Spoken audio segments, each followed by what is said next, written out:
Assalamualaikum warahmatullahi wabarakatuh. Selamat pagi, salam sejahtera bagi kita semua. Pada pertemuan keempat ini kita akan membahas mengenai gaya dalam pada struktur bangunan. Adapun pokok bahasan dari pertemuan pada hari ini ada 4 poin. Yang pertama kita akan menentukan gaya dalam pada titik tertentu. Lalu kita akan membahas mengenai perjanjian tandanya dan prosedur analisisnya, kemudian persamaan gaya geser dan momen, dimulai dengan prosedur analisisnya, tahapan dalam menghitung gaya geser dan momen, lalu dilengkapi dengan contoh soal. Kemudian yang ketiga adalah diagram gaya geser pada momen balok, dilengkapi dengan contoh soal. Lalu yang terakhir adalah pembahasan contoh soal dengan balok sederhana dengan cantilever. Adapun gaya dalam pada titik tertentu secara umum yang dimaksud dengan gaya dalam pada struktur koplanar atau struktur 2 dimensi adalah gaya normal, gaya geser, dan momen lentur. Pada struktur 3 dimensi terdapat satu tambahan, yaitu momen torsi atau momen puntir. Momen puntir ini atau momen torsi ini adalah momen yang mengakibatkan terjadinya puntir terhadap sumbu batang di suatu struktur. Kemudian gaya-gaya dalam yang mewakili resultan distribusi tegangan yang bereaksi di potongan penampang batang.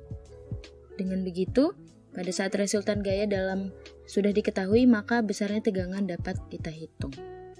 Selanjutnya, berikut ini adalah perjanjian tanda yang akan kita gunakan selama perkuliahan mekanika teknik. Bisa Anda perhatikan, gaya normal akan bertanda positif jika menjadikan batang itu mengalami tarik atau perpanjangan. Sedangkan gaya normalnya akan bertanda negatif jika menjadikan batangnya mengalami tekan atau batangnya mengalami perpendekan. Sedangkan untuk gaya geser akan bertanda positif jika cenderung memutar segmen searah dengan jarum jam. Lalu akan bertanda negatif jika cenderung memutar segmen berlawanan dengan arah jarum jam. Untuk momen lentur akan bertanda positif jika menyebabkan serat bawahnya mengalami perpanjangan atau mengalami tarik, sedangkan serat atasnya akan mengalami tekan atau mengalami perpendekan. Lalu momen akan bertanda negatif jika menyebabkan serat bawahnya mengalami tekan dan serat atasnya mengalami tarik atau mengalami perpanjangan.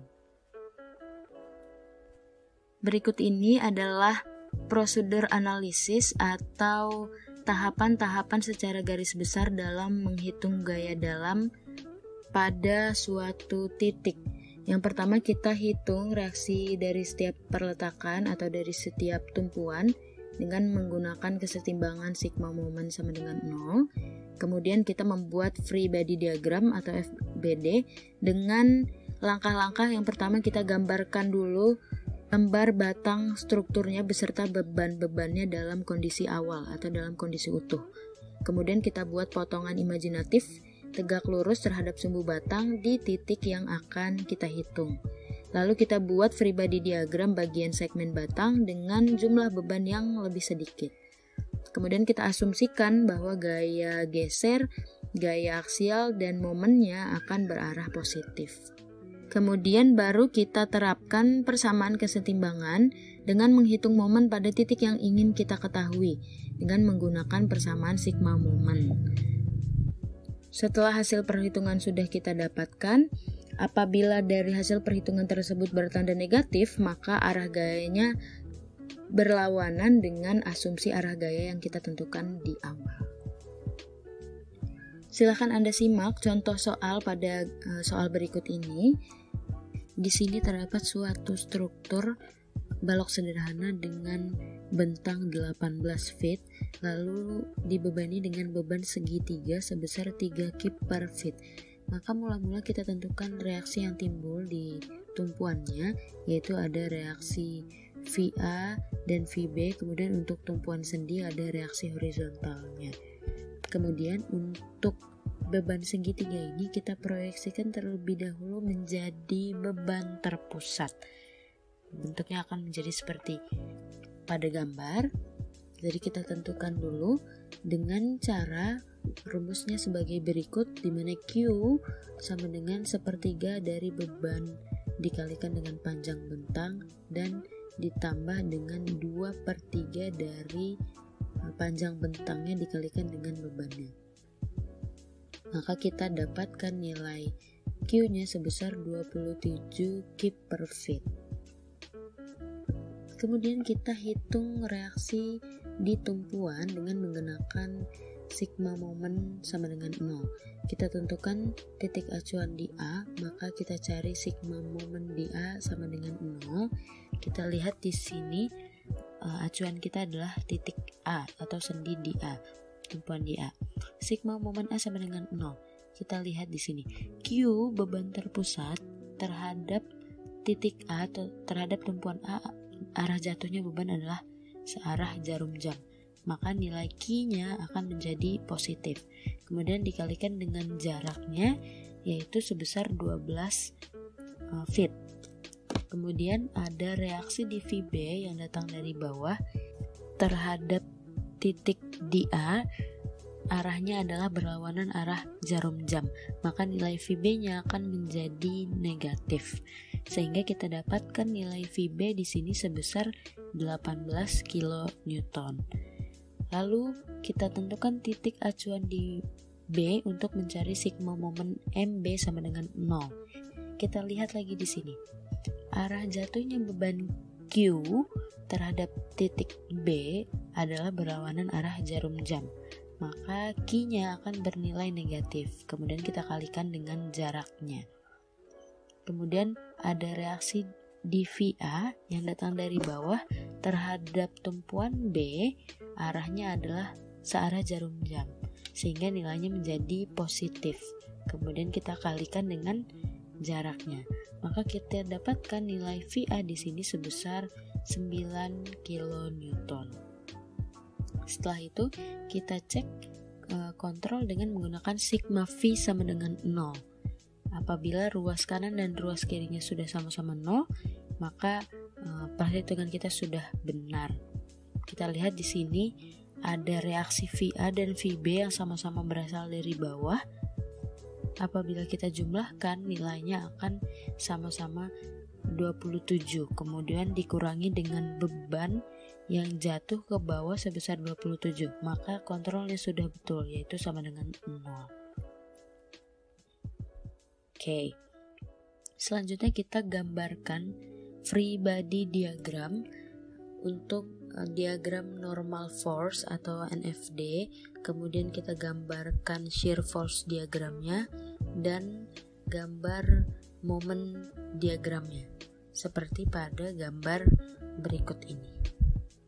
Dan untuk beban merata, bentuk dari diagramnya akan berbentuk parabolis. Kita lihat lagi contoh soal yang kedua. Di sini terdapat suatu balok dengan panjang bentang sedemikian rupa.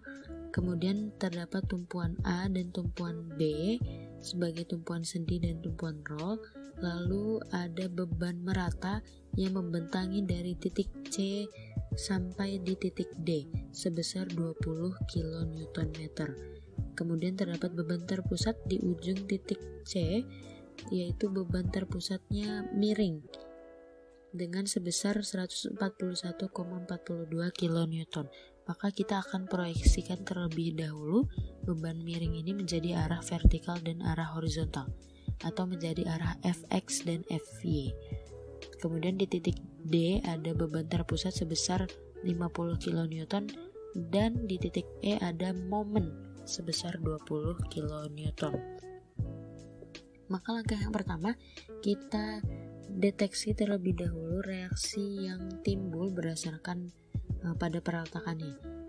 Pada perletakan di sendi ada dua buah reaksi, yaitu reaksi vertikal dan reaksi horizontal. Kemudian pada tumpuan roll ada satu reaksi saja, yaitu reaksi arah vertikal.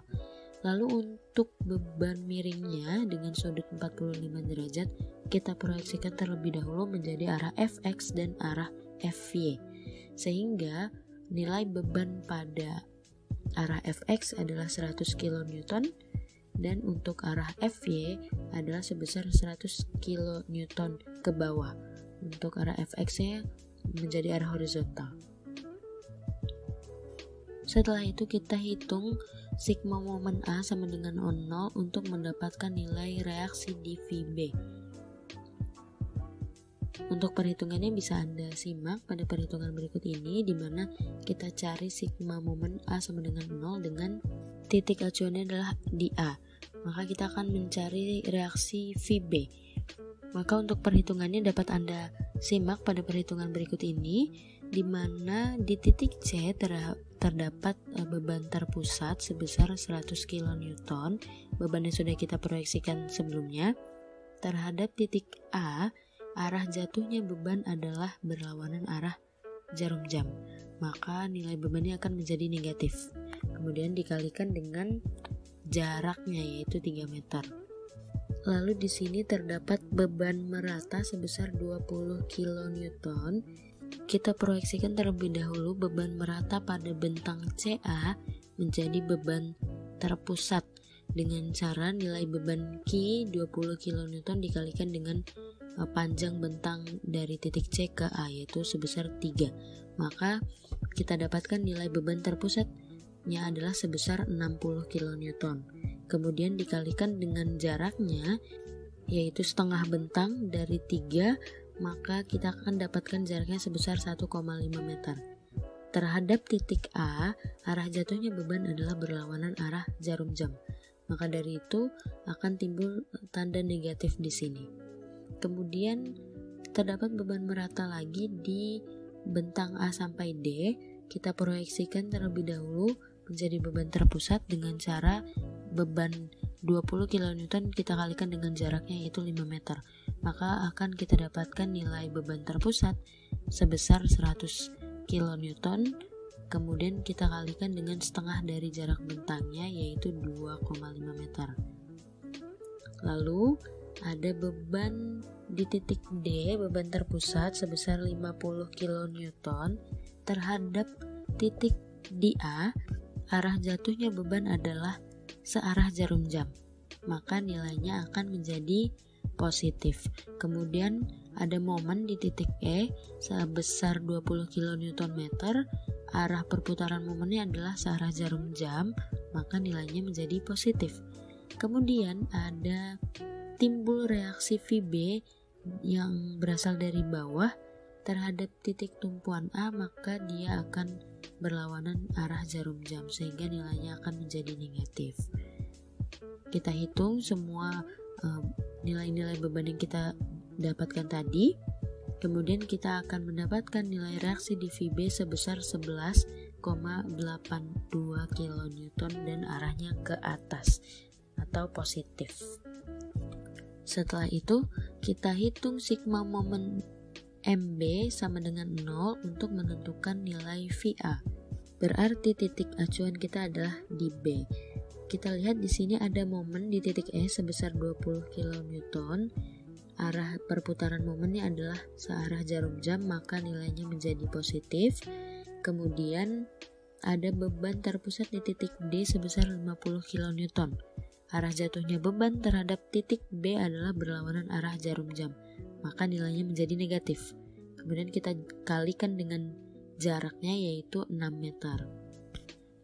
Kemudian ada beban terpusat sebesar 100 kN, kita kalikan dengan jaraknya, dan arah jatuhnya beban terpusat ini terhadap titik B adalah berlawanan arah jarum jam, maka nilainya menjadi negatif.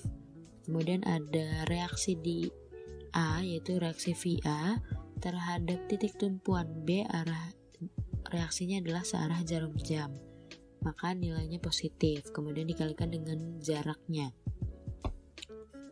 Lalu ada beban terpusat pada bentang CA sebesar 60 kN.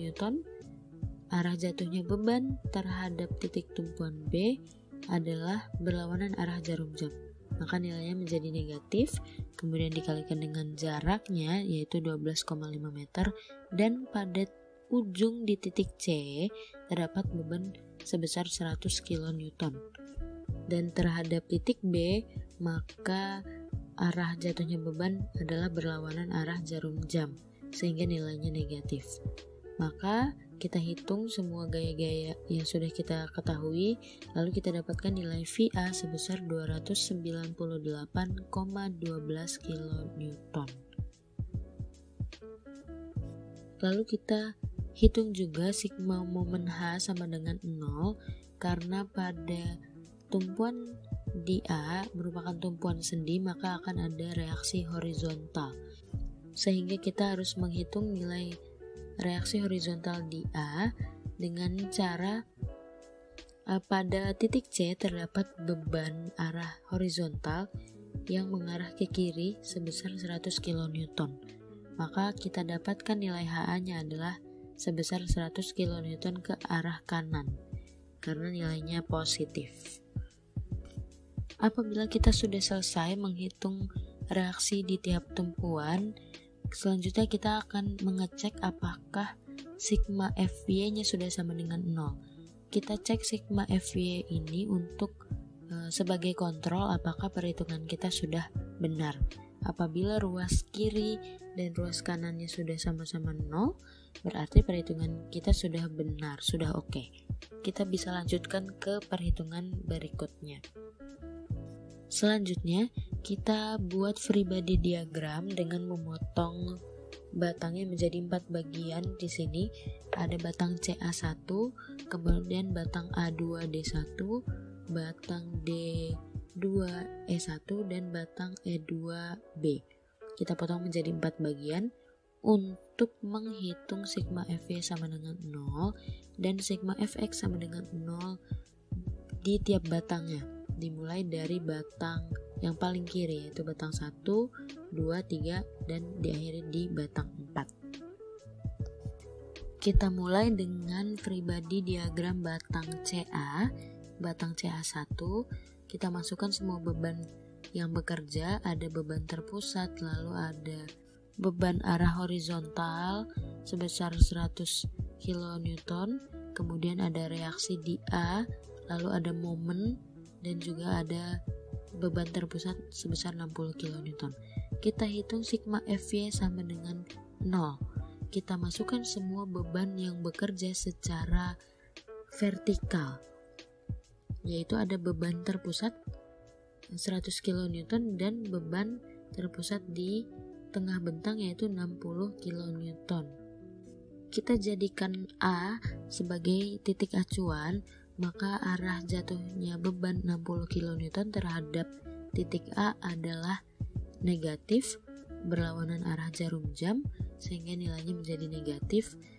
Pun sama halnya dengan beban 100 kN di titik C terhadap tumpuan A di titik A, arah jatuhnya beban adalah berlawanan arah jarum jam, sehingga nilainya negatif.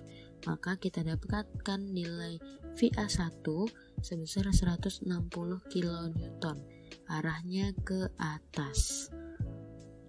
Lalu kita hitung sigma H sama dengan 0 untuk menghitung gaya horizontal. Di sini, pada titik C terdapat beban yang mengarah ke kiri sebesar 100 kN, maka kita dapatkan nilai HA-nya, HA1 sebesar 100 kN ke kanan. Kemudian ada momen di titik A1 karena batang CA ini merupakan batang cantilever sehingga terdapat momen. Cara menghitung momen adalah dengan beban dikalikan jarak. Lalu di sini ada beban terpusat sebesar 100 kN di titik C. Kita kalikan dengan jaraknya yaitu 3 meter. Lalu ada beban terpusat 60 kN. Kita kalikan dengan jaraknya sehingga kita dapatkan nilai momen di titik A adalah negatif 390 kN meter. Tanda negatif di sini berarti momennya menekan serat bawah sehingga nilainya menjadi negatif. Kita lanjut ke batang A2D1. Kita hitung terlebih dahulu reaksi di VA kedua ini dengan cara mengurangi nilai reaksi yang pertama kali kita hitung, yaitu VA awal dikurangi dengan VA1 yang kita dapatkan dari batang CA, sehingga kita dapatkan nilai VA kedua atau reaksi VA kedua ini sebesar 138,12 kN. Kemudian kita cari sigma FY sama dengan 0 untuk mencari reaksi di VD1. Maka kita dapatkan nilai reaksi di VD sebesar 11,88 kN. Untuk sigma FY sama dengan 0 ini kita masukkan semua gaya yang tegak lurus terhadap batangnya. Lalu ada momen di titik D1, kita masukkan nilai momen di A, karena ada momen di titik A ini yang arahnya adalah negatif karena menekan serat bawah, sehingga nilainya menjadi negatif 390. Kemudian ada reaksi di VA kedua sebesar 138,12 kN, kita kalikan dengan jaraknya sebesar 5 meter, maka kita dapatkan momen di D1 sebesar 50,6 kN. Selanjutnya kita hitung free body diagram pada batang D2E1. Kita hitung sigma FY sama dengan 0. Kita masukkan gaya yang tegak lurus terhadap sumbu. Kemudian tadi kita sudah mendapatkan nilai reaksi di VD sebesar 11,88 kN. Nah, perlu diingat di sini, apabila kita menghitung free body diagram, nilai reaksi yang kita dapatkan pada perhitungan sebelumnya kita jadikan aksi beban pada batang selanjutnya. Maka bisa kita lihat di sini sebelumnya nilai reaksi di VD itu arahnya ke atas, sehingga pada saat kita menghitung free body pada batang D2E1, arah reaksinya berubah menjadi ke bawah, sehingga kita dapatkan nilai VE1 nya sebesar 11,88 kN yang arahnya ke atas. Kemudian kita hitung momen di titik E1, kita masukkan momen di titik D2 sebesar 50,6 kN. Lalu ada reaksi di D terhadap titik E, arah reaksinya adalah berlawanan arah jarum jam, maka nilainya menjadi negatif, kemudian dikalikan dengan jaraknya, sehingga kita dapatkan nilai momen di E sebesar 14,96 kN. Dan yang terakhir kita hitung free body batang diagram pada batang E2B. Di sini ada reaksi di E kedua yang kita dapatkan pada perhitungan sebelumnya. Nilai reaksi pada batang DE kita jadikan aksi di batang EB, sehingga arahnya berubah menjadi ke bawah. Kita hitung sigma FV sama dengan 0, sehingga kita dapatkan nilai VB sebesar 11,88 kN arahnya ke atas, karena nilainya positif. Lalu ada momen di E, dengan cara kita tambahkan nilai momen di E pada batang DE sebesar 14,96, lalu kita tambahkan nilai momen di titik E. Pada awal soal ada momen sebesar 20 kN, maka kita tambahkan nilai momen di titik E1 dan nilai momen awal, sehingga kita dapatkan nilai momen di E adalah sebesar 34,96 kN. Setelah itu kita buat diagram untuk normal force diagramnya. Kita masukkan gaya-gaya yang searah dengan panjang sumbu batang. Ada beban horizontal di titik C dan di titik A sebesar 100 kN. Maka diagramnya akan seperti pada gambar berikut ini. Untuk batang-batang selanjutnya tidak ada karena tidak ada gaya horizontal yang terjadi. Selanjutnya kita buat diagram shear force diagram atau SFD, di mana kita masukkan gaya-gaya yang tegak lurus terhadap sumbu panjang batang, sehingga diagramnya akan menjadi seperti pada gambar berikut ini. Dan yang terakhir kita buat diagram bending moment diagram. Kita masukkan semua komponen momen yang sudah kita hitung sebelumnya, sehingga kita gambarkan gambar diagramnya seperti pada gambar berikut ini. Untuk beban merata, alur dari bentuk diagramnya adalah parabolis. Lalu untuk beban terpusat pada bending moment diagram, bentuk diagramnya adalah linear, diagram linear. Ya, seperti itulah langkah-langkah dalam menganalisis suatu struktur, mulai dari kita hitung reaksi perletakan, kemudian kita membuat free body diagram dan menggambarkan gaya-gaya diagram dalamnya. Apabila masih ada yang bingung, bisa Anda putar ulang kembali video pembelajaran pertemuan keempat ini agar mempertajam pengetahuan Anda dalam memahami langkah-langkah analisis struktur pada pertemuan berikut ini. Untuk itu, cukup sekian pertemuan kita hari ini. Terima kasih. Wassalamualaikum.